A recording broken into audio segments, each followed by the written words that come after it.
So I've spent about 2 weeks playing the Honkai Star Rail closed beta, and it's obvious to me that MiHoYo is ready for your wallets, turn-based gamer. After the huge success of Genshin Impact, Honkai Star Rail is gonna be very different but very much the same, which means it's gonna be an amazing game that my wallet is not ready for. So the big question is, are you ready for Honkai Star Rail, and is the game worth your time? My name is Sean B. I've been playing turn-based RPG game for so long, and today I want to give you guys a quick review of Honkai Star Rail.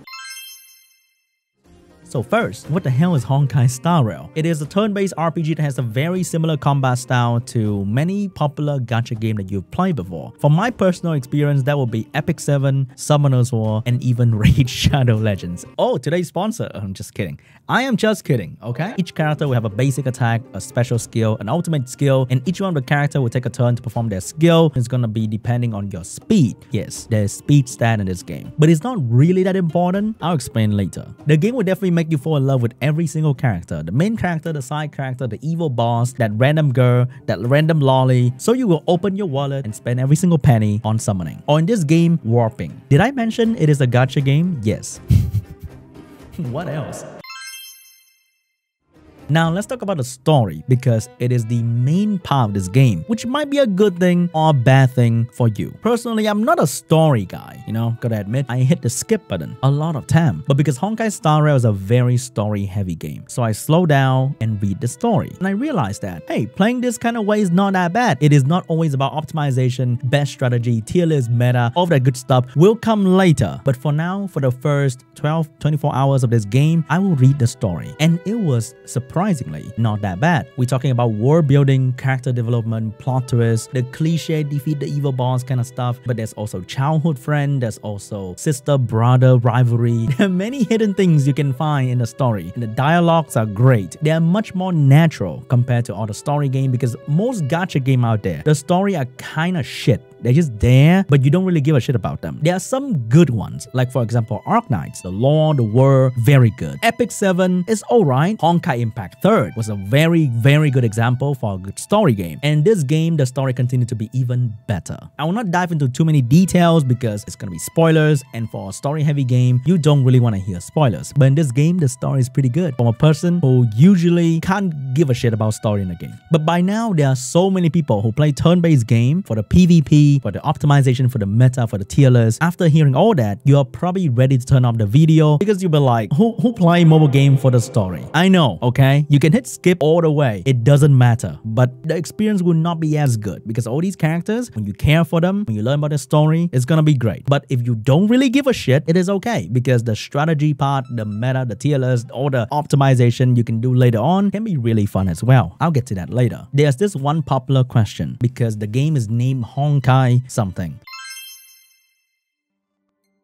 Do you have to play the Honkai Impact 3rd before you play Honkai Star Rail? Personally, the story I don't think is a continuation of anything in particular. It is perfectly okay for you to play Honkai Star Rail without playing Honkai Impact 3rd. But if you play Honkai Impact 3rd and get invested into the story, you can see all these characters that you are so familiar with getting transported to Honkai Star Rail, literally watching an isekai, kinda. But when you are so invested into certain character like Zila or Himeko, when you see them appear in Honkai Star Rail, it's gonna be even more fun for you. But if you don't play Honkai Impact 3rd, the story in Honkai Star Rail is different, and you can understand it perfectly, just fine. And it's a great story on its own, so it's gonna be very beginner friendly. You don't have to play the previous game, or maybe because you are a turn-based gamer, you don't really want to play an action game like Honkai Impact 3rd, you can jump into Honkai Star Rail and you're gonna do just fine. When you play Honkai Star Rail, you will have your own character, female or male, like Genshin Impact. And the main character is an important part of the story. Unlike Genshin Impact, I'll make some comparison here and there, but I think it makes sense because they are made by the same people, right? Kinda. There's no annoying Paimon in this game. But when you go into the story, you will have this trio of you, the main character, Dan Heng, a very serious stoic dude, and you have March 7, a very energetic funny girl. There's this good balance between three characters so that the story will never get really stiff or boring or overly Paimonish, which is really, really good. And I really enjoyed that power dynamic between the three characters. And then the dialogue that the main character has has is not too stiff. There are many options. It might lead to different results in the conversation, whether you are using this or that dialogue. I saw somebody was experimenting with the dialogue in the game, and that can be really interesting. You have to go online to find, what if I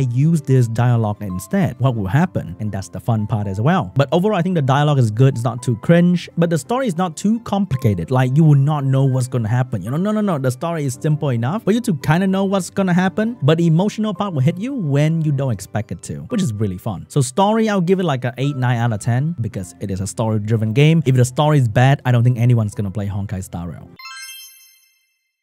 Next, we have the gameplay. It is mixed between a semi-open world where you can actually explore the world with any character that you summon. Will be your main character, you walk around, you interact with the NPC, you do quests, you just run around and explore different maps and find treasures and all that good stuff. But the main combat will be turn-based. It is very similar to, let's say, Pokemon or Epic 7 or Summoner Sword or any other turn-based game you've played before. Each character will take a turn performing their skill. Next character will move. There's gonna be turn meter on the left side for you to see who's moving, and you can use your ultimate skill to cut in between enemy turn or your ally turn pretty much immediately, which allow for a little bit more fast pace, more of a reaction skill as well, which can be fun to use and very important to time it correctly. You can also put it on auto mode, which is very popular for every turn-based game out there, because I really don't want to do the gear grinding manually turn-based. That's gonna drive me crazy. So it's fine, the auto mode is there. It is not the best. Sometimes your character will use the ultimate skill on a dying little minion, which is not cool, and sometimes the AI kind of drive me crazy, but the auto is convenient. I love the early game combat for tough bosses. You can't really auto that because you need to time your attack. You need to use your attack on the right enemy, use your ulti skill properly so that you can win the boss to move on with the story. So auto is there, but manual gameplay is important as well. So don't think it's gonna be boring because it's gonna be tough. You can actually clear most of the early story with your free-to-play characters, but unlike other games where you're probably gonna get blocked by certain hard stages where, hey, you want to spend $5 to roll for a new character, you can clear majority of the early game story with free-to-play characters, and I think that's fine. If you have stronger characters, it's gonna make it easier. But I think your first week will be mainly just running around with your free-to-play characters and have fun with the story.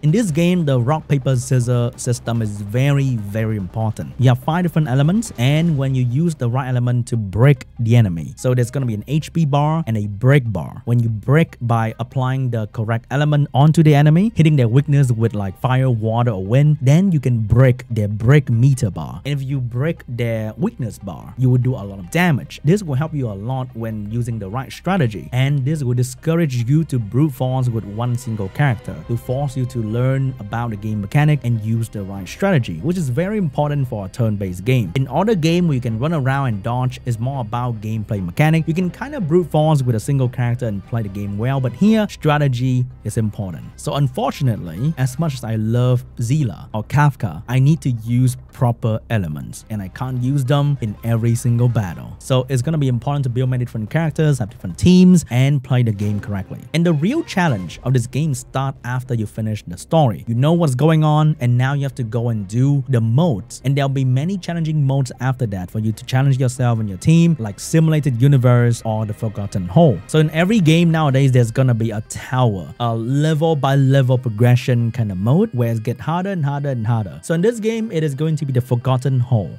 It gets difficult, okay? The higher you go, the harder it's gonna be. I don't think you need a lot of explanation for that part. And then there's going to be Simulated Universe. In this mode, it's more like a maze exploration kind of thing, and you get buffed whenever you defeat an enemy. So when you reach the final boss, your entire team is stacked with different buff. But it gets really hard at the end, and you can only use a certain amount of characters. After you pass a level, you get to add another character in your team, and at the end, you only have that set amount of characters. So if you meet the final boss and you realize that the character you chose for this Simulated Universe was shit, then you have to go and do it all over again.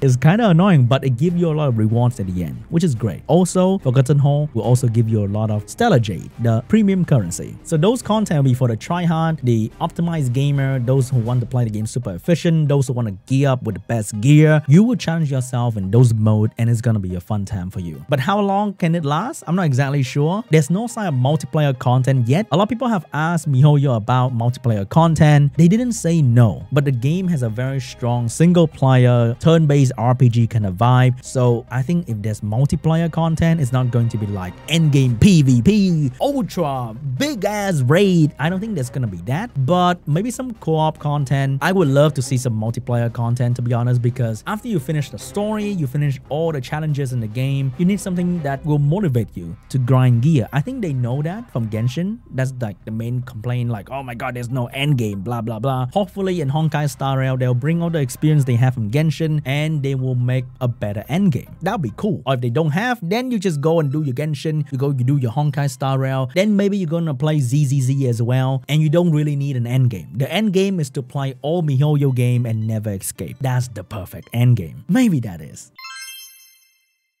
Next, we have the progression system. So leveling up, gear grinding, all that good jazz that you know you're gonna hate, because that's how they slow your progression down. That's how they will buy time between patches that they can update with new story, new content. In between, you're gonna go farm your fucking gear, okay? So this part is very, very, very similar to Genshin Impact or any other mobile game that you've played before. You'll farm material to ascend your character to the next tier, to upgrade their talent trees, and you will farm for their gear. This is the part where you're gonna hate, but I think it's gonna be here to stay because it is the easiest, the laziest, the best way to buy time for the developer to make new content. The RNG gear system. You have to farm so much for so long just to get one piece of gear that fit your character. And in this game, you have to build many characters to fit the different requirement of different dungeons. So getting the right gear for all your characters is gonna be a huge pain in the ass. So what am I talking about? There are 6 slots to equip your character with different gear. And in each slot, there's gonna be main stat and sub stat. And oh boy,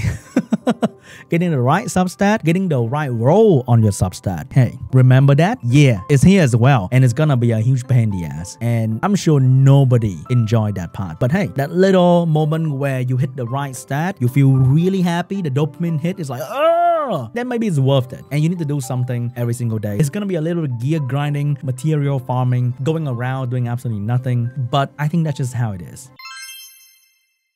Lastly is my personal opinion about the design and everything miscellaneous in the game that I think you can probably tell the character design is absolutely amazing. They look drip out as fuck. Like, all these characters looks too good. I think there's a decent amount of male character and each one of them looks really, really good, to be honest. I want to look like that for sure. The female character is great. The voice acting is top notch. And they are not like fan servicey like all the recent mobile games that come out that trying to get your money. It looks clean, classy, and drip out, okay? The music is absolutely amazing. When you run around in a semi-open world, it looks incredible as well. Scenery, the NPC you can talk to. There are some hidden area that you have to talk to certain NPC in multiple times to get the key in there, which is kind of cool, you know, those hidden little details. We need to explore the world, get the different chests, defeat random monster that you meet along the way. I think it's great because I love moving around with my main character. In other mobile turn-based game, you can't control your character to move around like this. And I want to admire the stuff that I pull for, okay? If I pull for that PNG, I want to use that PNG to run around with. And for a turn-based nerd like me, that is absolutely